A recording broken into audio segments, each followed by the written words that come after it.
Welcome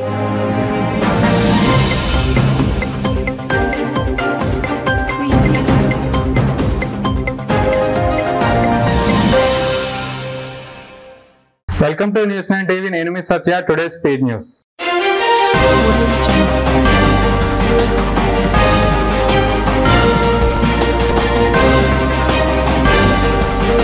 Ukraine బలగాలు తమ భూభాగంలో ప్రవేశించినట్లు రష్యా ఆరోపించింది.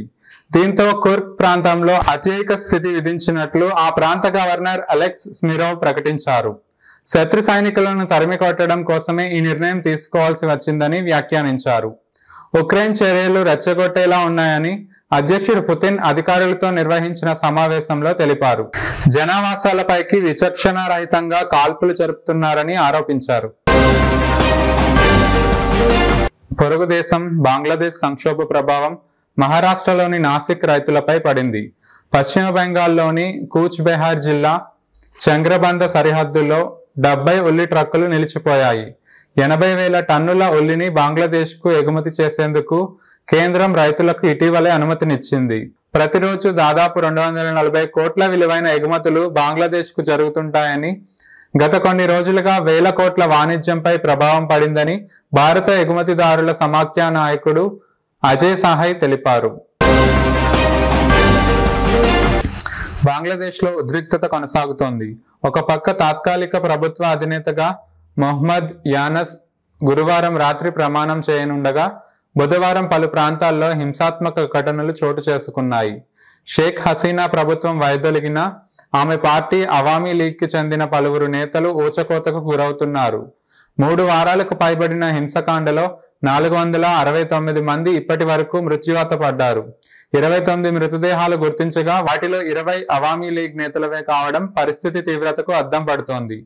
పార్టీ నేతల్ని లక్ష్యంగా చేసుకుని ఆందోళనకారులు ఎక్కడికక్కడ వెంటాడి వేటాడి దాడులకు తెగబడుతున్నారు. గాజాలో సామూహిక మారణ హోమానికి పాల్పడడానికి సంబంధించిన ఇజ్రాయెల్పై దక్షిణాఫ్రికా వేసిన కేసులో చేరేందుకు తమను అనుమతించాలని అంతర్జాతీయ న్యాయస్థానాన్ని టర్కీ కోరింది. నెదర్లాండ్స్ లోని టర్కీ రాయబారి ది హేగ్ లోని ఐసీజీకి ఈ మేరకు డిక్లరేషన్ సమర్పించారు.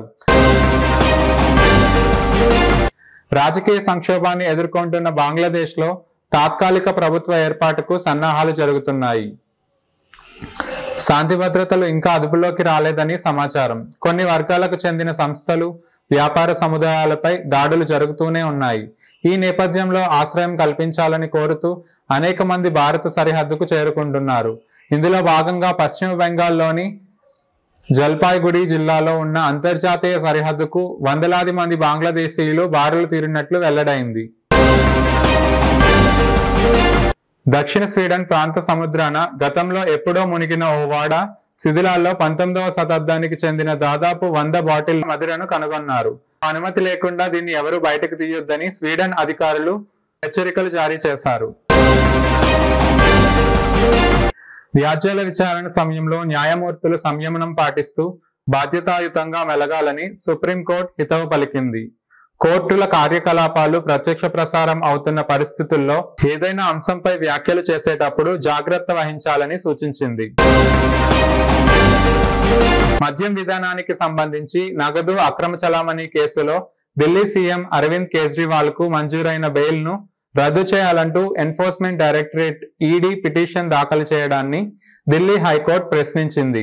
ఈ కేసులో కేజ్రీవాల్ కు సుప్రీంకోర్టు మధ్యంతర బెయిల్ ఇచ్చిన సంగతిని గుర్తు చేసింది. కాళీ నది మీదుగా కర్ణాటక, గోవాలను కలిపే కీలక వంతెన అర్ధరాత్రి ముక్కలుగా విరిగి కూలిపోయింది. ఆ సమయంలో దానిపై వెళుతున్న ట్రక్ నదిలో పడిపోయింది. మత్స్యకారులు గమనించి ట్రక్ డ్రైవర్ ను కాపాడారు. వారధిపై వాహనాలు రాకుండా చెక్ పోస్ట్ సిబ్బందిని అప్రమత్తం చేశారు. అక్రమ చలామణి జరిగిందంటూ కేసులైతే పెడుతున్నారు కానీ వాటిలో శిక్షలు పడటం అనేది చాలా తక్కువగా జరుగుతోందని సుప్రీంకోర్టు బుధవారం వ్యాఖ్యానించింది. ఇలాంటి కేసుల్లో పక్కాగా సాక్ష్యాధారాలు సేకరించి సమర్థంగా ప్రాసిక్యూషన్ నడపాలని ఎన్ఫోర్స్మెంట్ డైరెక్టరేట్ ఈడీకి సలహా ఇచ్చింది. 2014-24 మధ్య కాలంలో నగదు అక్రమ చలామణి నిరోధక చట్టం PMLA కింద 5297 కేసులు పెట్టగా వాటిలో 40 కేసుల్లో మాత్రమే శిక్షలు పడ్డాయని కేంద్ర హోంశాఖ లోక్సభకు తెలిపింది. బంగ్లాదేశ్ లో నెలకొన్న ఉద్రిక్తతల నేపథ్యంలో పెద్ద ఎత్తున ఆ దేశీయులు హైదరాబాద్ నగరంలోకి ప్రవేశిస్తున్నారనే సమాచారంతో పోలీస్ యంత్రాంగం అప్రమత్తమైంది. బాలాపూర్, కాటేదాన్, మైలార్దేవ్పల్లి, పహడీ షరీఫ్, ఫలక్నామా తదితర ప్రాంతాల్లో పోలీసులు ముమ్మరంగా తనిఖీలు చేపట్టారు. గిరిజన ప్రాంతాల రహదారి కష్టాలకు ఇది మరో ఉదాహరణ. భద్రాద్రి కొత్తగూడెం జిల్లా చెర్ల మండలంలోని బూరుగుపాడుకు చెందిన గర్భిణి రవ్వ ఉంగికి బుధవారం ఉదయం పురిటి నొప్పులు రావడంతో కుటుంబ సభ్యులు ఆమెను జెట్టీపై గ్రామం నుంచి 2 కిలోమీటర్లు మోసుకురావాల్సి వచ్చింది. 108 కు సమాచారం ఇచ్చిన ఆ వాహనం ఆర్ కొత్తగూడెం చింతగుప్ప ప్రధాన రహదారి వరకే చేరుకుంది. తెలంగాణ వైద్యారోగ్య శాఖ జారీ చేసిన జీవో 33 వల్ల రాష్ట్ర విద్యార్థులకు ఎలాంటి నష్టం జరగదని ఆ శాఖ మంత్రి దామోదర్ రాజనరసింహ తెలిపారు. తెలంగాణ విద్యార్థులకు అదనంగా సీట్లు లభించేందుకే వీలుగానే జీవో 33ను జారీ చేస్తున్నట్లు ఆయన బుధవారం ఎక్స్ లో స్పష్టం చేశారు. 9, 10 తరగతులు, ఇంటర్మీడియట్ తెలంగాణ రాష్ట్రంలో చదివిన విద్యార్థులను మాత్రమే స్థానిక అభ్యర్థులుగా పరిగణించేలా తాజాగా జారీ చేసిన జీవో 33ను న్యాయశాఖ పరిశీలనకు పంపి న్యాయ సలహా కూడా తీసుకున్నట్లు తెలిపారు.